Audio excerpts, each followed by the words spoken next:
Assalamualaikum warahmatullahi wabarakatuh. Innal hamdalillah nahmaduhu wa nasta'inuhu wa nastaghfiruh wa na'udzu billahi min shururi anfusina wa min sayyiati a'malina. Man yahdihillahu fala mudilla lahu wa man yudlil fala hadiya lahu. Asyhadu an la ilaha illallah wahdahu la syarika lah wa asyhadu anna Muhammadan abduhu wa rasuluh. Amma ba'du fa inna khairal kalami kalamullah wa khairal huda huda Muhammadin sallallahu alaihi wasallam wa syarral umuri muhdatsatuha wa kullu muhdatsatin bid'ah wa kullu bid'atin dhalalah wa kullu dhalalatin finnar. Alhamdulillah, kita rafa'kan syukur kita kepada Allah Subhanahu wa taala yang menghidupkan kita, yang mengumpulkan kita dalam majlis ilmu, yang telah memberikan kita petunjuk untuk terus menuntut ilmu, dan mudah-mudahan ilmu yang bermanfaat yang kita ambil ini memberikan kebaikan kepada kita dunia dan akhirat. Apatah lagi bila Rasulullah mengatakan man salaka tariqan yaltamasu fihi ilman sahhalallahu lahu tariqan ilal jannah. Barang siapa yang berusaha menuntut ilmu, Allah akan permudahkan baginya jalan ke syurga, dan itulah matlamat kita, Allah permudahkan bagi kita jalan ke syurga dan dimasukkan ke dalam syurga Firdaus yang terpilih bersama para rasul alaihi salam. Baik, jadi di sini kita mengharapkan agar keikhlasan pada diri kita ini Allah terima sebagai amalan soleh. Jadi tuntutlah ilmu seperti mana yang diajarkan oleh para ulama salaf, bagaimana kita dalam siri menuntut ilmu, biarlah ikhlas kerana Allah dan fokus betul-betul, kerana ianya diambil kira sebagaimana ilmu yang bermanfaat itu datang kepada orang-orang yang terdahulu, begitu juga dia akan datang kepada kita jika kita mengambil cara adab-adab menuntut ilmu. Baik, kita sudah berada di akhir-akhir ayat dalam surah Al-Mutaffifin, ya, yang mana pada pelajaran yang lepas kita membicarakan tentang syurga dan apa nikmat-nikmat yang telah Allah terangkan dalam Al-Quran. Air-air, mata-mata air syurga, yang mana ianya merupakan satu idaman bagi orang-orang yang beriman, yang mengharapkan bahawa ia memiliki apa yang Allah janjikan.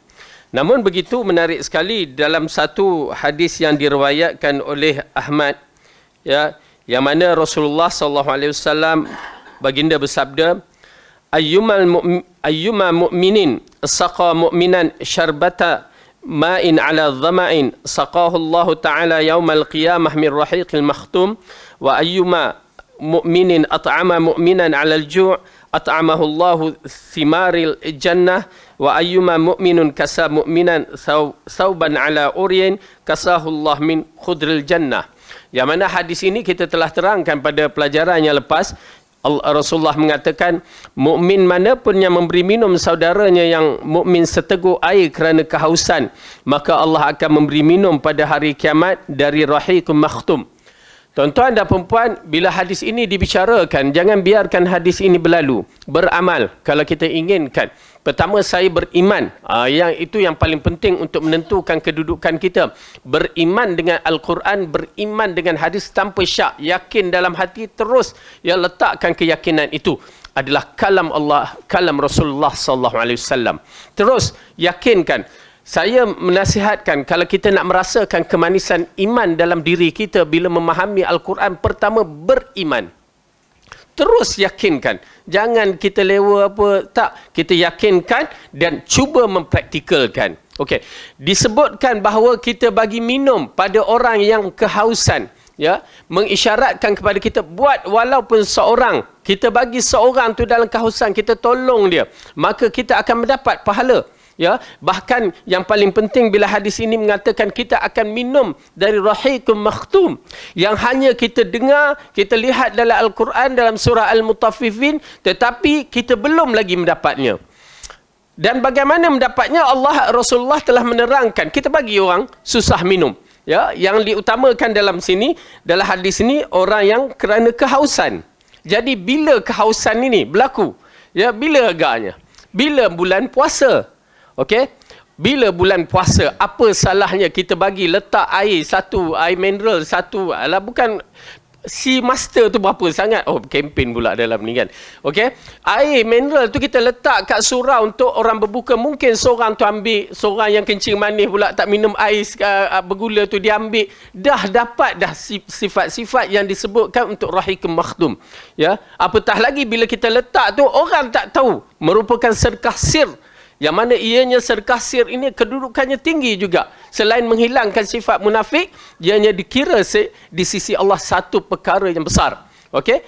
Jadi buat, terutamanya bulan puasa ataupun orang berpuasa, kita tahu kita bagi, apa salahnya? Ya, kerana apa? Kita menyaut seruan Rasulullah, Ar-Rahiqum Makhtum, disediakan untuk orang yang memberi, orang yang kehausan. Bukan banyak. Saya kata jangan bila kita disebutkan dalam Al-Quran, bagi makan, terus tergambar nak buat kenduri, berapa orang nak kena bagi makan, 10 orang. Itu nilaian kita yang salah. Bagi makan walaupun seorang. Bayangkan yang kita ceritakan tentang hadis seorang yang dikatakan penzina ataupun seorang lelaki yang mana bagi anjing dalam kehausan. Allah ampunkan, Allah masukkan dia ke dalam syurga. Anjing yang bagi kita tidak ada nilai. Ya, tetapi dalam hadis mengisyaratkan betapa penting bila keadaan yang terdesak, kita bantu mereka di atas sifat ihsan. Tak kira dia tu kafir ke, dan diutamakan orang-orang Islam. Sudah tentu. Dalam bab ihsan, tak kira orang tu kafir, tetapi diutamakan terhadap orang Islam. Okey. Jadi di sini, kita sambut seruan ini, buatlah. Walaupun seorang. Ya. Walaupun sekali. Ya. Adalah tunggu. Boleh. Tidak, itu kalau kita nak tahu orang yang dahaga kategori. Tetapi kalau kita nak bagi sesiapa pun tak menjadi masalah walaupun bukan puasa, bukan bulan puasa. Okey, tetapi kalau bukan bulan kalau bulan puasa, berhati-hati, bantai dia minum tengah hari. Ya. Jadi oleh kerana itu kita utamakan di waktu berbuka. Ya, sudah tentu bila kita bagi di waktu berbuka, dia punya pahala berganda-ganda lain. Ya, subhanallah, ini satu kelebihan. Bila masuk je, waktu berbuka dia ada. Berbuka puasa, yang Rasulullah kata, yang pahalanya, mereka berpuasa, kita akan dapat tu. Bukan berbuka, itu masalah masyarakat kita. Bila sebut berbuka puasa, mula nasi biryani, gulai, ikan, semua dalam minda dia. Tuan-tuan dan perempuan pergi ke Mekah, pergi ke Madinah bulan Ramadan. Tengok apa yang dihidangkan. Kurma, air.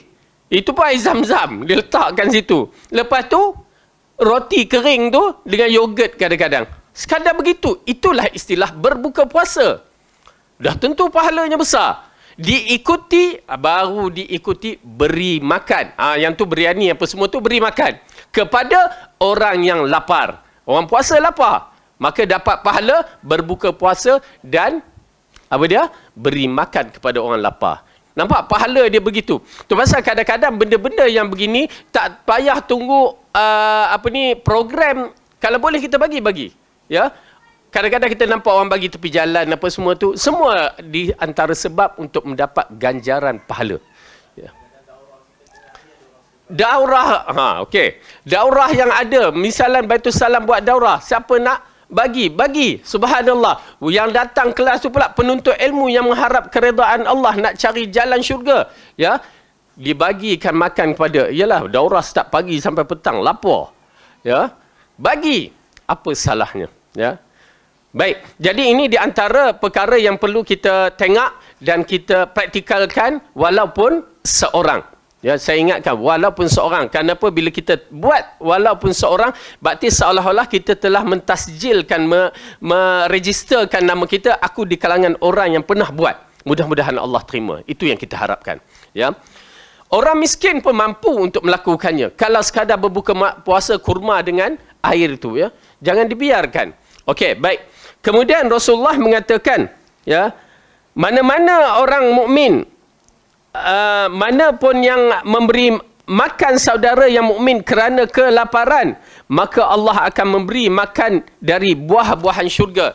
Ya, pertama saya beriman dan merindui buah-buahan syurga yang Allah ceritakan dalam Al-Quran, dan saya mengharapkan. Jadi kita bagikan makan kepada orang yang lapar. Alhamdulillah dalam kategori ini memang ramai orang yang lapar. Boleh buatlah apa yang kita nak buat. Jangan duduk semata-mata dengan orang kaya menyebabkan kita terlupa segala-galanya. Bahkan dicela apabila makanan itu dimakan orang kaya dengan meninggalkan orang miskin. Yang Rasulullah ingatkan dalam satu hadis, walimah ataupun majlis kenduri yang paling tidak baik adalah orang kaya yang makan meninggalkan orang miskin. Kemudian Dan mukmin mana pun yang memberi pakaian kepada saudaranya yang mukmin kerana ia tidak mempunyai pakaian, maka Allah akan memberi pakaian dari dedaunan syurga ataupun pakaian syurga. Ya, di sini disebutkan khadril jannah, khudril jannah ialah pakaian syurga, yang kita tahu pakaian syurga adalah pakaian yang istimewa dari sutra, yang sutra nipis dan sutra tebal, yakni sundus wa istibrak, yang mana ianya merupakan pakaian ahli syurga. Dan pakaian ini boleh dimiliki dengan cara membantu. Kadang-kadang ada apa yang dibuatkan program untuk bantu, tak kiralah negeri yang banjir ataupun tidak, kita bantu walaupun selai, apa salahnya. Ini di antara perkara yang menarik. Dan kedua yang berkaitan dengan untuk memiliki pakaian syurga ni juga, bila kita menyediakan kain kafan kepada orang yang mati. Kadang-kadang khairat kematian tu itu satu hal lah. Ya, bagus, kita tak nafikan. Apa salahnya kalau kita volunteer, kan kita bagi satu. Yang mana terutamanya orang tu yang kita kenal, tak payah tunggu khairat kematian. Kita inginkan kain kafan tu dihadiahkan supaya menjadi bekalan kita di akhirat. Tak mahal pun. Rasanya tak sampai beribu ringgit. Tak sampai pun 100 ringgit, 100 lebih kurang tu. Apa salahnya kita membeli syurga dalam bentuk yang begitu? Ya, sekali-sekala. Kematian pun sekali-sekala. Ya. Ini di antara khabar gembira bagi mereka-mereka yang ingin mencari keredaan. Maka oleh kerana itu, keredaan Allah yang kita harapkan, kita beramal walaupun sedikit. Maka kita sambung ayat yang berikutnya dan kita tutupkan nanti. A'udzubillahi minasyaitonirrajim. Innal ladzina ajramu kanu minal ladzina amanu yadhakun wa idza marru bihim yataghamazun wa idza qalabu ila ahlihim qalabu fakihin wa idza ra'awhum qalu inna هؤلاء لضالون وما أرسلوا عليهم حافظين فاليوم الذين آمنوا من الكفار يضحكون على الأرائك ينظرون هل صوب الكفار ما كانوا يفعلون. Sesungguhnya orang-orang yang berdosa adalah mereka yang dahulunya di dunia mentertawakan orang yang beriman. Dan apabila orang-orang yang beriman berlalu di hadapan mereka, mereka saling mengedip-ngedipkan matanya. Dan apabila orang-orang berdosa itu kembali kepada kaumnya, mereka kembali dengan gembira. Dan apabila mereka melihat orang-orang mukmin, mereka mengatakan sesungguhnya mereka itu benar-benar orang yang sesat. Padahal orang-orang yang berdosa itu tidak dikirimkan untuk menjaga orang-orang mukmin. Maka pada hari ini orang-orang yang beriman mentertawakan orang-orang kafir. Mereka duduk di atas dipan-dipan sambil memandang. Sesungguhnya orang-orang kafir telah diberi ganjaran terhadap apa yang dahulu mereka kerjakan. Ya, ganjaran di situ sebagai perli, maksudnya balasan. Baik. Dalam ayat ini Allah membicarakan, walaupun ianya berkaitan dengan orang kafir, ia juga dikaitkan dengan orang-orang fasik, orang-orang yang berdosa. Di mana Allah mengingatkan ya kejahatan dan penghinaan orang berdosa terhadap orang-orang yang beriman. Imam Ibn Katsir mengatakan, Allah memberitahu tentang orang pendosa bahawa mereka mentertawakan orang yang beriman di dunia. Yakni mereka mengolok-olokkan orang yang beriman dan menghina mereka. Apabila mereka melintas di hadapan orang yang beriman, maka mereka saling mengedip-edip mata untuk mengejek orang-orang yang beriman. Okey. Ini di antara perkara yang paling penting untuk kita memahami tentang konsep orang yang beriman dengan orang yang tidak beriman. Satu, orang yang beriman dengan cara yang betul dengan orang yang beriman dengan cara yang tak betul. Dua, perkara ini ditekankan kerana kita berada di akhir zaman. Penekanan iman kena mendalam dan penekanan iman kena betul. Kerana apa? Disebabkan masyarakat kita ataupun masyarakat dunia di kalangan mereka beriman kepada Allah dengan cara yang tak betul. Itu puncanya. Bila kita nak menjawab soalan, bila kita baca teks yang salah, agak-agak jawapan soalan tu betul ke? Ya? Seperti mana teks yang diletakkan dalam buku, dia katakan 2+2 4, kita jawab 2+2 3, dia jadi salah. Ya? Ini perkara ni menjadi maklum kepada kita, yang mana kalau kita belajar apa yang dalam buku, itu yang mesti kita jawab. Dan begitu juga dalam masalah kita ini, di dalam masalah akidah, masalah tauhid, yang Allah katakan, yang Rasul katakan, Allah dah istiharkan di dalam surah Al-Baqarah, fa in amanu bimithli ma amantum bihi faqad ihtadaw. Wahai Muhammad, jika mereka itu, tak kira umat itu bila, selepas Rasulullah diutuskan sampai hari kiamat, jika mereka itu beriman seperti mana kamu dan para sahabat beriman, mereka dapat petunjuk. Clear ayat. Tak ada gubar. Ayat ini tak boleh ditukar. Macam mana setengah buku telah ditukar, ya, Ar-Rahmanu ala Arsyistawa tu ditukar, ya, pengkhianatan dalam masalah, ya, ilmiah ni yang jadi isu sekarang. Betul, memang kita katakan ianya ilmiah yang dikhianati. Macam mana satu benda yang telah dikonfirmkan, telah diiktirafkan, ya, tiba-tiba ditukar tanpa izin penulis, tanpa kebenaran yang mesti mengikut ketepatan yang dibenarkan. Tukar ikut suka hati. Tuan-tuan dan perempuan kena ingat, ya. Kenapa ianya merupakan perkara yang penting? Ini masalah ilmiah, masalah seorang yang memahami keaslian, ya, teks yang mesti datang, dan kalau nak tukar pun dia tak boleh tukar, dia buat note dan buat huraian. Tu kaedah dia. Bukan pergi tukar teks asal tu. Berbahaya dari sudut ilmu, keilmuan. Kenapa? Ahli kitab itulah punca Bible yang jadi Bible Matthew, Bible John, Bible, disebabkan itulah. Kerana mereka mengubah sesuka hati mereka tanpa keaslian yang diterangkan. Akhirnya menjadi kerosakan umat Nasrani, Kristian yang hancur, berpecah begitu banyak. Ya, disebabkan kes yang begitu. Dia masalah. Ya, credibility dia dah jatuh disebabkan buat benda yang ilmiah begitu. Akhirnya keaslian sudah tidak ada. Siapa yang berani nak pegang kitab yang begitu sekarang? Saya katakan tak, saya tak berani. Kerana ianya merupakan pengkhianatan ilmu. Kita seorang yang terpelajar ataupun orang yang ada pendidikan.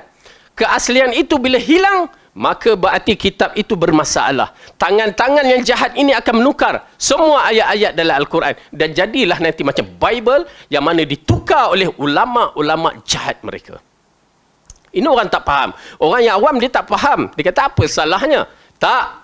Alhamdulillah, terima kasih kepada Dr. Rozami yang mengupaskan dalam benda ni. Betul. Dia masalah ilmiah. Masalah amanah. Bukan masalah ikut suka aku nak tafsir. Tak. Subhanallah, ya. Ini amat penting bagi kita mengetahui, dan bagi saya sudah tidak siqah dalam bab Quran itu. Disebabkan tidak ada amanah. Hari ini kita nampak pada ayat tu, cuba lihat ayat-ayat yang lain. Ya, bertukar nanti. Na'udzubillah. Syar, kejahatan. Ya, dan saya tidak akan percaya. Sekali dia buat dalam bab ini, bila masa dia akan buat. Ya, tidak ada amanah dalam bab ini. Okey? Baik. Itu nak marah, salah, terpulang. Tetapi ini ketegasan orang yang menuntut ilmu, yang orang yang buat master, orang buat PhD, semua mengetahui dalam bab-bab ilmiah ini. Ya, ini bukan masalah goreng pisang yang boleh ditukar cita rasa, perasa tak. Ini mesti jelas dalam pemahaman kita dalam bab ilmu. Baik. Kat mana dah dia menyeleweng. Itu belum lagi orang yang dapat tauliah, kan. Tuan Mufti, orang ustaz, semua tak boleh tauliah. Tiba-tiba mat tu, ya, artis pula tu boleh dapat tauliah. Kan pening. Apa agama kita ni sebenarnya? Apa risalah yang nak dibawa? Ya, Seorang tu duduk belajar dengan orang tertentu hanya sekadar begitu, dapat jawab soalan terus diterima tauliah. Keilmuan apa tu? Ya, saya pernah dibahaskan, saya pernah menegur seorang tu dia habis harfiah kan. Kita belajar Al-Quran tu ada harfiah kan. Dia baru habis. Lepas tu dia istihar kepada kawan-kawan dia yang mana yang tak faham harfiah, saya nak mengajar tafsir. Terkejut. Ya, nak mengajar tafsir baru faham, baru habis harfiah. Dia ingat tafsir tu harfiah saja. Bukan, ini manhaj ilmu. Ya, manhaj ilmu bukan kamu settle bahasa Arab begitu terus kamu nak ajar tafsir. Sedangkan nak mengajar tafsir kena ada usul tafsir. Ilmu dalam bab itu nasikh wa mansukh yang dikaitkan. Lepas tu berkaitan dengan huruf kalimah-kalimah yang mana terkeliru masyarakat bila salah faham dalam bab itu. Cukup dalam suratul Nisa tu saja. Ya, saya tak ingat kat mana ya, saya pernah ditanya. Batu salam lama ke sini? Lama punya kot. Ada seorang tu bertanya, "Ustaz, macam mana ayat ni?" Ya, ayat ni menunjukkan dalam Al-Quran orang perempuan jadi dulu, bukan lelaki. Macam mana kita? Kan sakit kepala. Sedangkan dia bahasa Arab pun tak ada. Cuma tengok kalimah ha, hi. Tu ha tu perempuan, hi tu lelaki. Nak tengok? Cuba tengok surah An-Nisa. Sakit kepala. Tak ada bahasa Arab cuba nak memperbahaskan. Ini orientalis punya pemikiran. Yang cuba nak merosakkan ummah dengan kejahilan bahasa Arab tu. Lepas tu nak ngajar tafsir. Okey, dalam surah An-Nisa, surah yang keempat, juzuk yang keempat, ayat yang pertama. A'udzubillahi minasyaitonirrajim. Bismillahirrahmanirrahim. Itu pasal bila kita belajar tafsir, belajar terutamanya masalah akidah kena jelas dalam bab tafsir. Lepas tu kena ada ilmu ya tentang penafsiran yang terbaik Quran dengan Quran, Quran dengan hadis. Itu dia kaedah yang utama dahulu. Ya, ini tak. Ya ayyuhan nasu taqu rabbakumul ladzi khalaqakum min nafsin wahidah wa khalaqa minha zawjaha wa bassa minhuma rijalan katsiran wa nisaa wattaqullaha alladzi tasaaluna bihi wal arham innallaha kana 'alaikum raqiba. Wahai sekalian manusia, bertakwalah kepada Tuhanmu yang telah menciptakan kamu dari diri yang satu, dan daripadanya Allah menciptakan pasangannya, dan daripada keduanya Allah memperkembangbiakkan lelaki dan perempuan yang banyak. Dan bertakwalah kepada Allah yang dengan namanya kamu saling meminta satu sama lain, dan peliharalah hubungan silaturrahim. Sesungguhnya Allah selalu menjaga dan mengawasi kamu. Okey. Tang mana Ustaz? Kan kita pun tak perasan tang mana. Jangan tengok teks Melayu, teks Arab tu. Tang mana? Okey. Okey, kalau kita tengok ayat tu, ya. Mana khalaqakum min nafsin wahidah. Tu dia kalimah itu yang menjadi isu. Wahidah ta marbutah. Ya, ta marbutah itu maksudnya kalau kita belajar bahasa Arab, tak belajar ke bahasa Arab ni. Ya. Okey. Wahidah tu ta marbutah mengisyaratkan perempuan. Imra'atun wahidah. Kan. Dia tak sebut lelaki. Kalau wahidatun dah tahu dah itu perempuan. Kalau ta marbutah biasanya perempuan. Kecuali dalam bentuk-bentuk lain seperti Hamzah. Okey, itu lelaki walaupun ta marbutah tu ada. Okey, Talha. Okey, baik. Lepas tu kita tengok terjemahan dia. Ini jenis baca terjemahannya je. Tuhanmu yang telah menciptakan kamu dari diri yang satu, nafsin wahidah. Dia kata, nampak Ustaz? Tu marbutah menunjukkan perempuan. Okey. Wa khalaqa minha darinya. Ha. Okey, kita belajar harfiah. Ha tu pada wahidah, nafsu wahidah hadir. Okey. Zaujaha, zaujun. Zaujan laki ke perempuan? Perempuan kan? Tak, zaujun laki. Perempuan zaujah. Tak marbutah zaujatun. Ni zaujaha. Macam mana tu? Aduh. Macam mana nak jawab? Zaujaha wa batha minhuma tu dah tak menjadi isu dah. Itu datang daripada laki perempuan. Okey. Nampak tak? Macam mana kita pun Allah. Pasal kita tak belajar bahasa Arab, yang kita boleh belajar bahasa Arab ana, anta, unta, ya, maka jadi kita pun terkeliru. Okey. Bila kita memahami dalam ayat konteks yang dipahaminya, maka ianya akan mentafsir dengan tafsiran yang sesat. Confirm sesat. Okey. Yang kedua, dia tidak memahami cara bahasa Arab berbicara. Bila nafsun ini adalah kalimah, nafsun ni dia kalimah perempuan. Tetapi bukan orang perempuan. Nafsun ni boleh diguna lelaki ataupun perempuan. Ya. Dan dia disebut secara kasar bahasa Arab dalam bentuk kalimah perempuan. Kerana nafsu, pribadi ataupun nafsun, apa kita nak tahu, jiwa. Jiwa.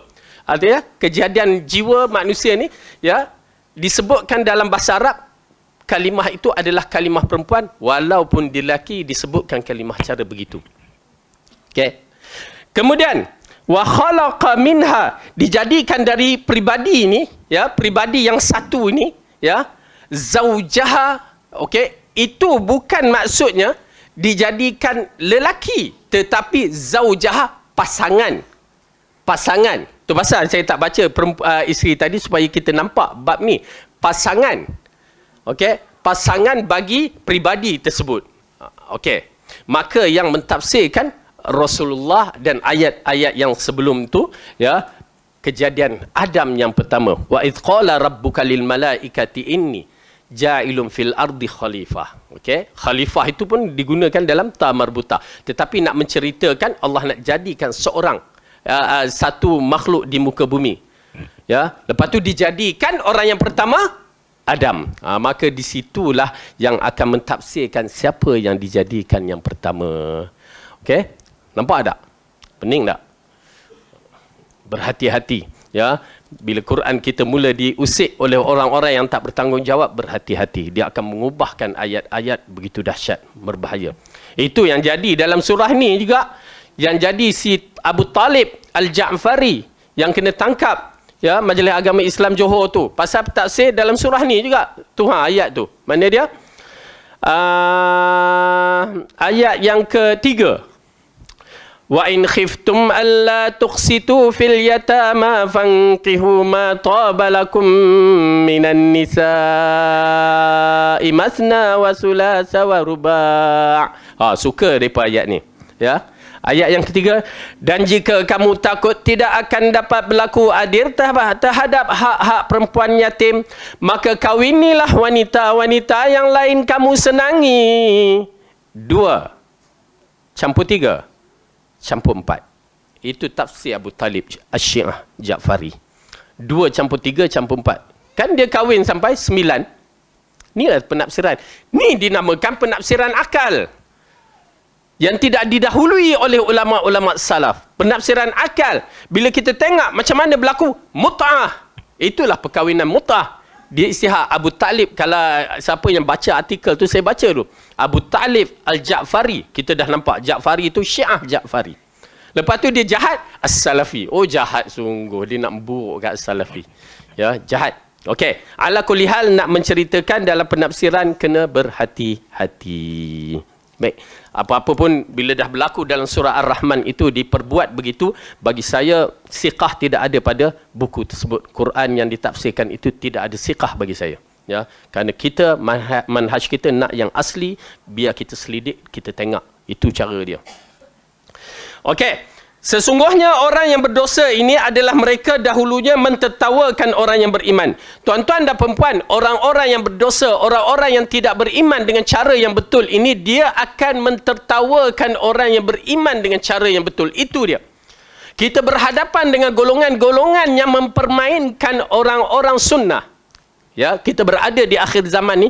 Rasulullah mengatakan bahawa orang yang memegang Quran dan Sunnah ini seperti memegang bara api. Mereka ini berpegang di atas akidah yang betul. Ya, manhaj yang betul, yang sehingga Rasulullah memuji golongan ini, la tazalu ta'ifatum min ummati zahirina 'alal haqq. Akan berterusan di kalangan umat aku yang akan menegak kebenaran. Jadi kita kalau nak betul-betul ya, serius membawa panji-panji agama ini, maka berdiri di atas kebenaran, yakni Al-Quran dan As-Sunnah. Jangan bergoncang. Hatta la yadurruhum man khazalahum. Mereka itu tidak dimudaratkan oleh sesiapa saja yang cuba nak mudaratkan dia. Berbagai-bagai jalan mereka cuba lakukan untuk memudaratkan, sehingga Imam Ahmad dipenjarakan, Imam Syafi'i dibelenggukan dari Yaman ke Baghdad, Imam Abu Hanifah dipenjarakan, Imam Malik dipukulkan. Namun mereka nak berganjak, tidak. Imam Nasai dibunuh, ya, dengan cara yang tak baik, ya, ataupun dipenjara sehingga dia mati. Ini perkara-perkara yang kita tak tahu. Imam-imam yang besar. Namun mereka nak berganjak, tidak. Oi, itu kuat tu ya. Tuan-tuan dan perempuan, saya sendiri takut kerana kedudukan kita belum tentu. Ya, kita ni jentik sikit dah tergoncang. Ya, tetapi imam-imam dahulu telah menunjukkan jalan mereka tidak akan berganjak untuk menentukan kita termasuk dalam golongan yang berjaya ini.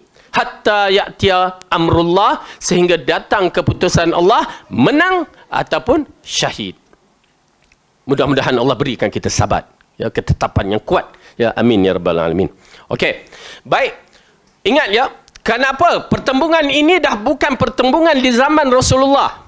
Pertembungan ini adalah pertembungan kejahilan ummah. Pertembungan antara orang yang memikul Al-Quran dan As-Sunnah dengan orang yang memikul fahaman yang salah ataupun fahaman yang lari daripada manhaj akidah ahli sunnah wal jamaah. Mereka akan mentertawakan kita, salafi, salafi, dia kata. Okey, apa lagi dia nak kutuk kita? Apa lagi dia nak kutukkan perkataan-perkataan yang menghina kita? Isbal, seluar atas buku lali, ya, dia kutuknya kita. Apa lagi? Berbagai-bagai perkataan yang dikutuknya kita, namun saya mengatakan ianya jangan kita layan. Mereka tertawakan kita dengan berbagai tertawa. Kena pula pada hari sekarang ni sibuk nak menyambut Mauludin Nabi yang menjadi isu yang hangat. Sedangkan dalam bab kelahiran Nabi khilaf begitu dahsyat. Tidak ada sepakat yang mengatakan 12 hari bulan Rabiul Awal. Tetapi kewafatan baginda 12 Rabiul Awal confirm. Begitu kedudukannya. Tapi bila kita kejahilan ni, ya, dia jadi lain pula. Bila zaman Khilafah Ar-Rashidin, Khulafah Ar-Rashidin, 4 orang tidak pernah buat Maulud Nabi. Apa salahnya kita tak buat? Tak, kita dipandang hina. Bila tak buat, dia katakan berbagai-bagai. Sedangkan pada zaman Khulafa Ar-Rashidin tak muncul. Zaman kurun yang kedua pun tak muncul. Zaman generasi yang ketiga, baru itu pun di akhirnya baru muncul. Yang dibuat oleh kerajaan Fatimiyah yang berada di utara negeri Afrika sana. Ya. Panjang ceritanya ala kulli hal, bahawa ianya bermula selepas 300 tahun lebih kurang, barulah bermulanya Maulud Nabi. Salah 3 generasi yang lepas yang tak melakukan. Salah ke? Tetapi kita bila mengikut ittiba'u para sahabat, dah mereka kutuk kita tak hormat Nabi. Ya, kenapa? Inilah kisahnya bila birthday sekali setahun. Ya. Hari Ibu, Masya Allah, satu hari itu hari Ibu. Sedangkan kita diarahkan tiap-tiap hari itu adalah hari ibu dan ayah. Berdoa tak kita dengan ibu dan ayah tiap-tiap hari? Kalau tak berdoa, masalah kita bukan kategori anak yang soleh. Anak yang soleh mendoakan mak dan ayahnya pada tiap-tiap hari. Ya, terlepas pandang lain cerita, tetapi tiap-tiap hari didoakan untuk ibu dan ayah dia. Hidup ataupun mati. Ingat ya, ingat. Kenapa Rasulullah mengatakan doa anak yang soleh? Anak yang tak soleh, dia takkan berdoa. Jangan jadikan kita anak yang tak soleh. Berdoa mak ayah kita, walaupun belum mati, doakan kebaikan. Ya, baik. Jadi di sini orang-orang kafir ataupun orang-orang yang tidak beriman, dia mentertawakan kita. Dia akan mentertawakan kita. Memang saya dengar berbagai-bagai tertawa, ya, sehingga kan kita yang bawa sunnah ni rasa takut nak berhadapan dengan mereka. Tuan-tuan dan puan-puan, Allah akan bantu. Ya, Rasulullah membawa risalah pada peringkat awal, dibenci, dikata berbagai-bagai. Walaupun Rasulullah itu Al-Amin. Walaupun Rasulullah dah mengisytiharkan pada hari dia berdiri di Bukit Safa, jika aku mengatakan tentera di belakang Bukit Safa ingin memerangi kamu, apakah kamu percaya? Lalu mereka mengatakan, kami percaya dan kami tidak mendapati kamu menipu walaupun sekali. Tapi pada hari dia menyampaikan risalah, maka dia mendapat tentangan dan perkataan-perkataan yang buruk dibagikan kepada Rasulullah sallallahu alaihi wasallam. Ya. Jadi dia tetap berdiri. Maka bersabar. Ya, bersabar. Ya, ini di antara ujian Allah kepada kita di akhir zaman yang telah diceritakan dalam hadis bahawa kita akan berhadapan dengan perkara-perkara begini, tetapi doakan sabat. Ya, ketetapan. Saya amat takut Allah balik-balikkan hati kita ni. Oleh kerana itu lazim dengan doa, ya muqallibal qulub, qallib qulubana ala dinik atau ala ta'atik. Ya, wahai Tuhan yang membalik-balikkan hati, sabitkan hati kami atau balikkan hati kami kepada, ya, mentaati kamu atau mengikut agama kamu. Ya, kita tak tahu siapa. Ya, kita takut. Kita amat takut dalam bab ini di saat-saat akhir hayat kita. Baik. Kemudian Allah katakan di sini, sesungguhnya orang-orang yang berdosa adalah mereka yang dahulunya di dunia mentertawakan orang-orang yang beriman. Mereka mentertawakan. Ya, mereka menganggap kita ni tak betul. Mereka menganggapkan kita beramal dengan hadis, kita adalah ahli bid'ah. Ya, mereka tak menganggap orang yang berzikir meloncat-loncat itu ya sebagai ahli bid'ah. Dia sudah menjadi agama sehingga dilakukan di dalam masjid-masjid. Bahkan diiktirafkan pula amalan-amalan tersebut melalui pengiktirafan tarikat yang pernah dikatakan sesat dahulu. Nauzubillah. Ya, berbalik-balik kalam yang tidak ada konsisten dalam mempertahankan akidah ummah. Hancur kita. Okey?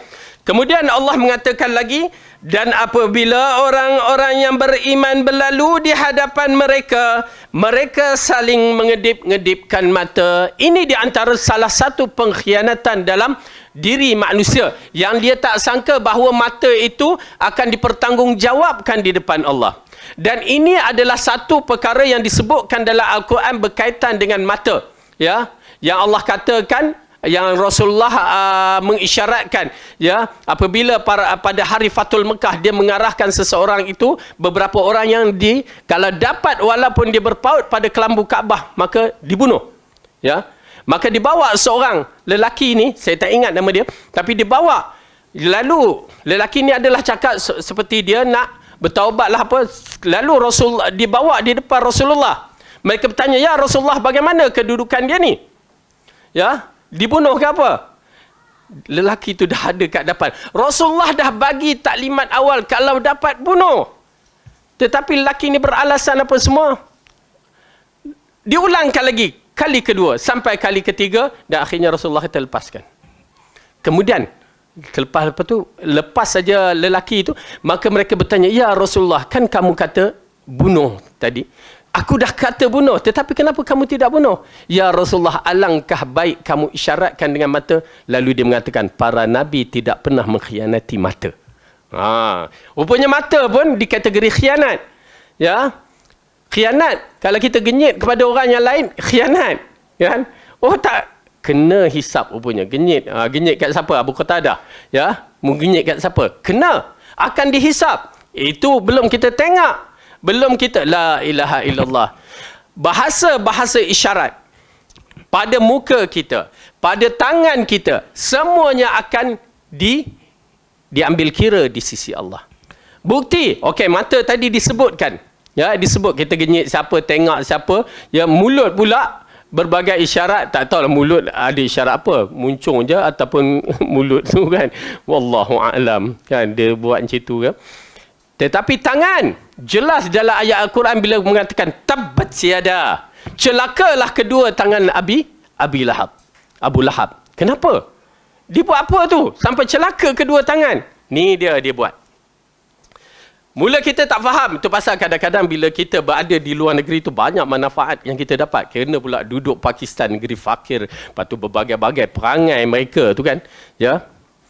Kalau di Pakistan, ya, jangan dibuatlah benda ni. Nanti buat kat Petropam tu ada orang Pakistan, kita buat pula berdosa lah tu. Pasal kita dah tahu tak apa. Ya. Di Pakistan ni genyit mata macam tu tak boleh. Kalau dengan lelaki. Dengan perempuan tu memang kena penampar lah. Kan? Tapi dengan lelaki pun tak boleh. Kita tak tahu dulu, kita buat. Kena marah. Budak tu marah. Lepas tu, buat lagi. Lagi dia marah. Apa dia cakap waktu tu mula sampai tak reti bahasa Urdu. Ya? Kenapa dia marah? Yang tahu kita hafal lagu apa Hindustan je pada ketika tu kan. Okey. Lepas tu, dia cakap sesuatu. Saya tangkap dia punya cakap. Lepas tu saya jumpalah kawan yang mana boleh bahasa Inggeris sikit tu. Saya kata, saya buat macam tu, dia marah. So dia kata, kamu buat apa? Saya gini, dia pun terkejut. Ya, lepas tu, apa dia cakap? Dia cakap satu kalimah, saya hafal tu. Ya. Dia kata, kamu tahu tak benda tu buruk? Ya, orang Pakistan tak boleh buat macam tu. Oh, kat Malaysia tak apa? Tak boleh, dia kata. Kena pula kamu buat dengan budak-budak. Okey. Berarti tak boleh. Kemudian, okey, di Pakistan, kalau dia marah kat kita, ya, selain dia bercakap, dia akan tunjuk macam tu. Itu bukan hai, bukan. Apa tu? Celaka kamu. Okey. Kalau itu kalimah celaka, jadi kita dah tahu, kita tangan bahasa isyarat kita berbagai bahasa kan. Ya, sampai macam tu pun ada bagai-bagai lah. Sekarang macam itulah kan. Ya, jangan tasyabuh bi kufar, jangan kita pula buat. Tak usah. Benda tu tasyabuh menyerupai orang kafir. Okey? Itu semua benda tu akan dipertanggungjawab depan Allah. Kenapa Abu Lahab mendapat celaka sebab tangan? Disebabkan kalau ini di Pakistan, itu satu celaka. Kalau kita buat dua celaka. Dan kita faham bahawa Abu Lahab dia tunjuk kepada Rasulullah tu maksudnya celaka kamu start kamu lahir sampai hari ini. Tu dia. Tu pasal Allah turun ayat ya berkaitan dengan tangan tu kerana ada makna simbolik dia. Kita je yang tak tahu makna. Okey. Jadi lepas ni kalau duduk jumpa kat Petropam tu orang Pakistan malas-malas jangan buat. Aku dah tahu, aku nak try buat. Dia kejar dengan minyak tu nanti. Okey, baik. Dan apabila orang yang beriman berlalu di hadapan mereka, mereka saling ngedek-ngedekkan mata kerana mengejek. Ya, dalam bab ini mengejek. Bukan mengedek-ngedekkan mata, menghormati apa tak. Dia mengejek orang-orang yang beriman. Itu puncanya. Maka ia adalah merupakan satu kesalahan. Kemudian Allah ceritakan wa idzan qalabu ila ahlihim qalabu fakihin. Dan apabila mereka kembali kepada kaumnya, mereka kembali dengan gembira. Yakni apabila orang yang berdosa kembali ke rumah mereka atau kepada kaum kabilah mereka, maka mereka kembali bergembira disebabkan apa yang mereka cari mereka dapat. Walau demikian mereka tidak mensyukuri nikmat Allah kepada mereka, akan tetapi mereka sibuk mengejek kaum orang yang beriman dan dengki kepada mereka. Ya, dengan arti kata lain mereka balik dalam keadaan ya, pertama mereka gembira dapat menghina orang Islam, mengejek orang yang beriman, orang mengejek orang yang memegang Al-Quran dan As-Sunnah. Kita akan terkena semua ni. Maka bersabar. Ya, ejekan mereka itu biar Allah yang menghisapkan mereka. Dan kita masih lagi mendoa mudah-mudahan Allah bagi petunjuk kepada mereka. Okey? Jadi dalam bab-bab yang begini kita melihat sebagai seorang yang beriman kena banyak sabar. Ya, banyak sabar. Bukan sebarangan. Ya, Rasulullah sampai ke muncak yang didera cara lain, emosi dia terdera, badan dia berbagai-bagai, semua dia bersabar. Dan para sahabat yang diseksa pun bersabar. Maka kita belum sampai ke muncak itu, na'uzubillah, kita minta janganlah. Ya, yang penting kita cuba istiqamah dengan agama kita ni. Kemudian mereka ini balik dalam keadaan gembira kerana apa? Kerana mereka dapat menyakiti orang-orang yang beriman. Itu je. Ya, menyakiti orang yang beriman. Apa yang mereka nak buat sekarang ni? Ya, dengan forum-forum yang dibuat, program-program yang dibuat semata-mata untuk menyesatkan orang-orang yang masih lagi di tengah-tengah supaya mereka tidak bersama dengan orang yang beriman dengan Al-Quran dan As-Sunnah. Ingat tu. Maka kita bersabar dan kita buat perancangan ataupun buat perjalanan dakwah kita dengan cara yang betul. Kemudian Allah berfirman lagi, wa idza ra'awhum qalu inna haula'i ladallun. Dan apabila mereka melihat orang-orang mukmin, mereka mengatakan sesungguhnya mereka benar-benar orang yang sesat. Ya, ini di antara kalimah yang menarik, bahawa orang-orang yang beriman akan dikatakan mereka itu sesat. Ya. Orang yang beriman, orang yang berada di atas manhaj Quran dan Sunnah, dia bukan orang yang menghukum. Ingat, kita bukan orang yang menghukum. Ya, jangan jadi penghukum. Kita adalah pendakwah. Menghukum biar orang-orang atasan, para ulama, itu lain cerita. Tetapi kita adalah para pendakwah. Kita tak akan menghukum tanpa ilmu. Ingat, kita orang awam, kita tak akan menghukum tanpa ilmu. Okey. Dalam ayat ni menceritakan bahawa orang-orang kafir, orang-orang berdosa ni ataupun orang fasik ni, ya, mereka mengatakan sesungguhnya mereka benar-benar orang yang sesat. Yang ditujukan kepada Rasulullah pada zaman kafir Quraisy. Ya, sesat. Dan pada Rasulullah di zaman Madinah, orang-orang munafik dan juga orang-orang ahli kitab menghukumkan Rasulullah dan jemaahnya adalah sesat.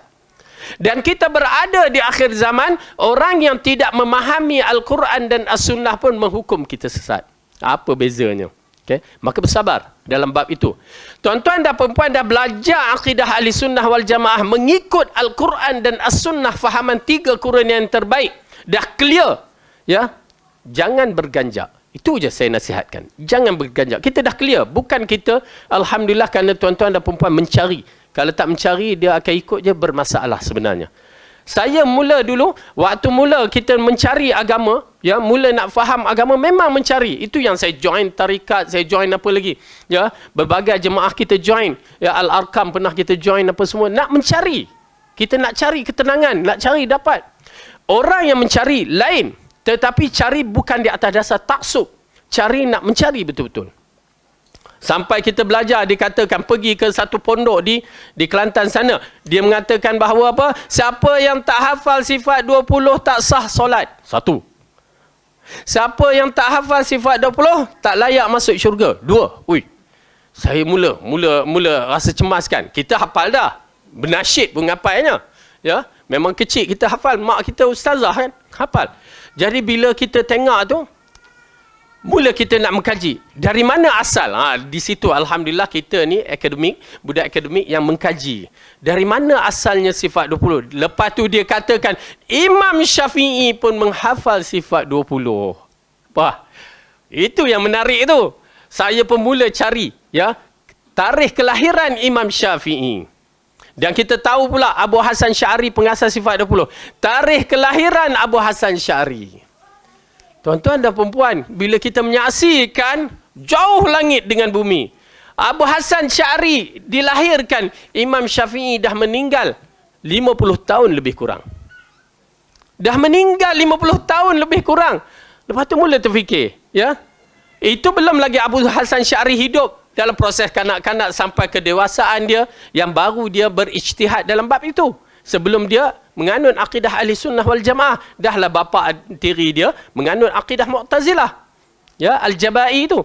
Okey, kemudian di situ kita menyaksikan Imam Asy-Syafi'i berada di zaman bila, dan dia pun tak tahu sifat 20. Maka otak kita mula, ya, berfikir, bagaimana kedudukan solat Imam Syafi'i? Bagaimana kedudukan apa dia? Dia layak ke tidak masuk syurga disebabkan kaul-kaul yang jahat ini. Ya. Alhamdulillah, mungkin disebabkan itu Allah bagi petunjuk. Saya mula mencari, dan alhamdulillah Islam yang saya cari ialah memang carilah. Ya, dengan izin Allah kita berdoa, dan saya ingatkan pada tuan-tuan dan perempuan, jangan putus doa, ya Allah bagi petunjuk kepada aku. Jangan putuskan. Ya, sampai sekarang saya tetap berdoa, kita nak petunjuk. Kenapa tuan-tuan dan perempuan, kadang-kadang kita masih terselindung, tak memahami ilmu ini dengan tepat, tiba-tiba Allah bagi petunjuk. Ya, subhanallah, dapat di saat-saat akhir begini. Ya, agak menarik. Dan akhirnya disitulah datang saya mula mempelajari, Allah bagi petunjuk di Pakistan. Disitulah kita dapat ilmu alhamdulillah Quran dan Sunnah dengan baik. Baik. Jadi, dan apabila mereka melihat orang-orang mukmin, mereka mengatakan sesungguhnya mereka benar-benar orang yang sesat, orang yang tak betul.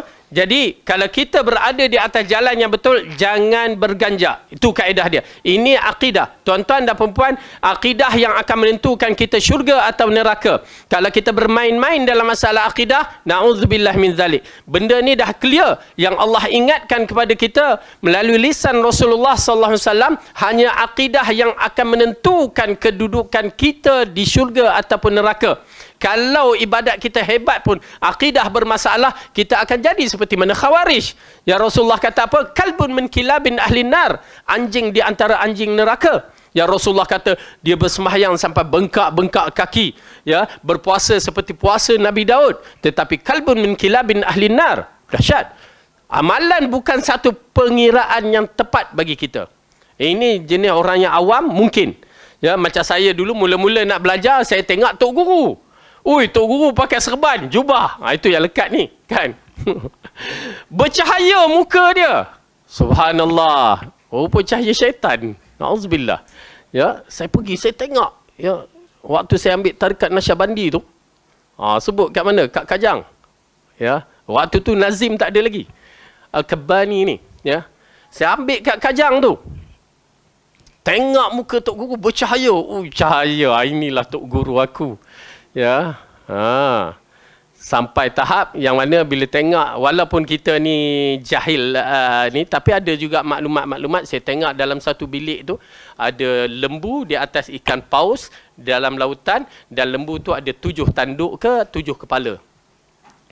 Rupanya ada dalam kitab kitab kuning, ya. Di khabar Israiliyat. Yang menjadi kepercayaan Hindu, yang mana bumi di atas tanduk lembu. Bila lembu tu geleng, bergegar, gempa bumi berlaku. Kononnya lah. Tapi itu yang ada dalam bilik tu. Terus saya kata, ini Israiliyat ni. Dia ada fahaman. Lepas tu tengok pula waktu duduk dengan Tok Guru tu, anak murid tu datang, cium kaki Tok Guru dalam bentuk macam sujud. Aduh, itu dah tak boleh nak terima dah.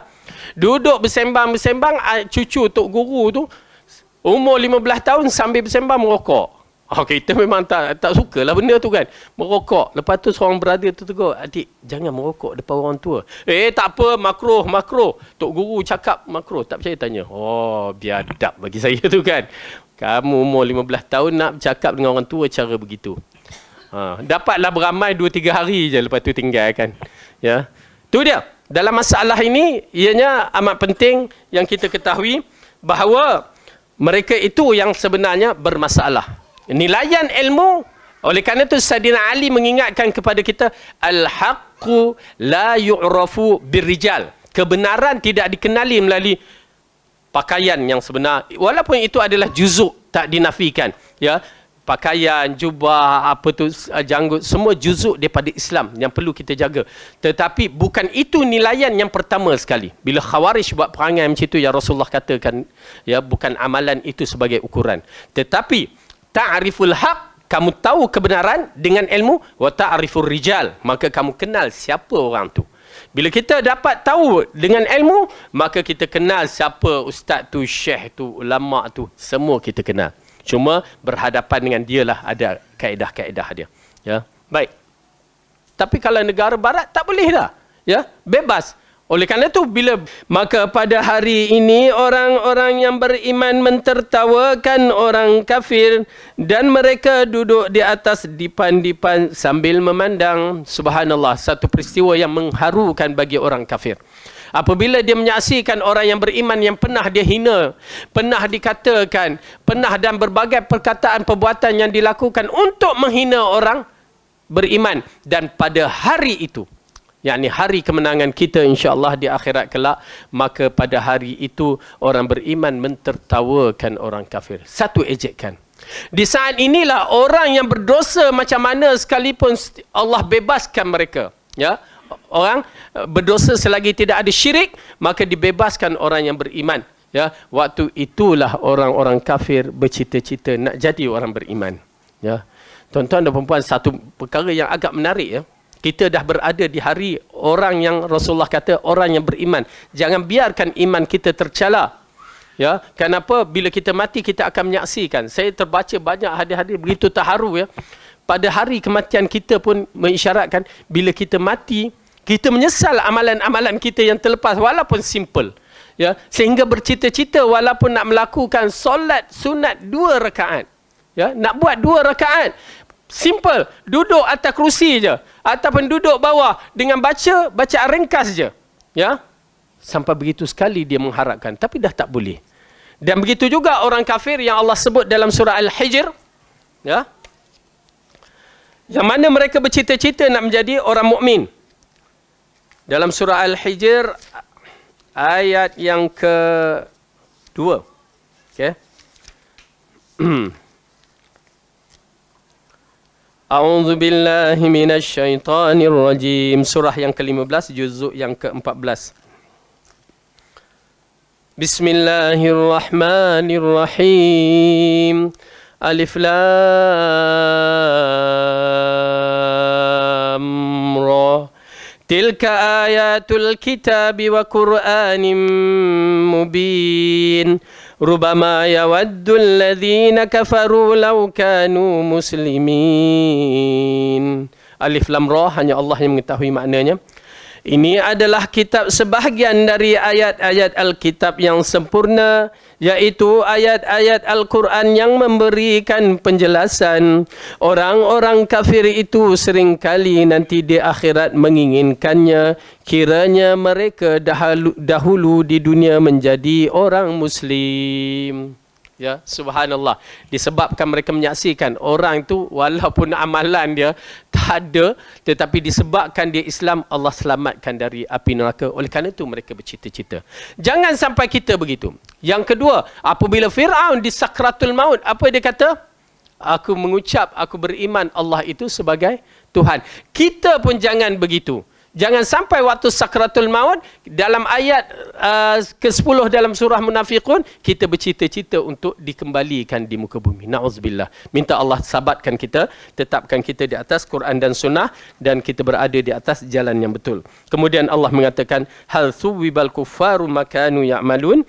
Sesungguhnya orang-orang kafir telah diberikan keganjaran terhadap apa yang dahulu mereka kerjakan, dan bukan itu saja, bahkan mereka mendapat ganjaran ataupun siksaan yang teramat pedih, dan paling menakutkan adalah kekal abadi di alam akhirat, di dalam neraka. Dan kemudian diikuti oleh orang munafik yang paling menakutkan, fitarkil asfali minan nar. Ini di antara perkara yang kita kena tekan juga, supaya sifat munafik itu tidak ada dalam diri kita.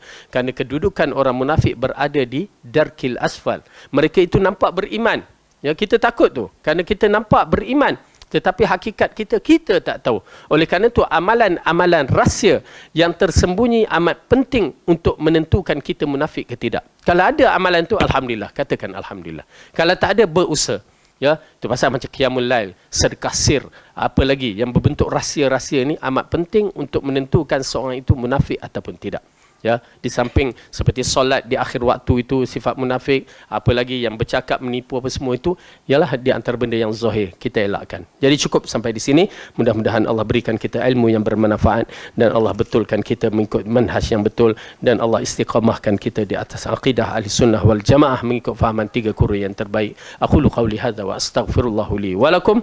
Wassalamualaikum warahmatullahi wabarakatuh. Subhanakallahumma wa bihamdika asyhadu an la ilaha illa anta astaghfiruka wa atubu ilaik.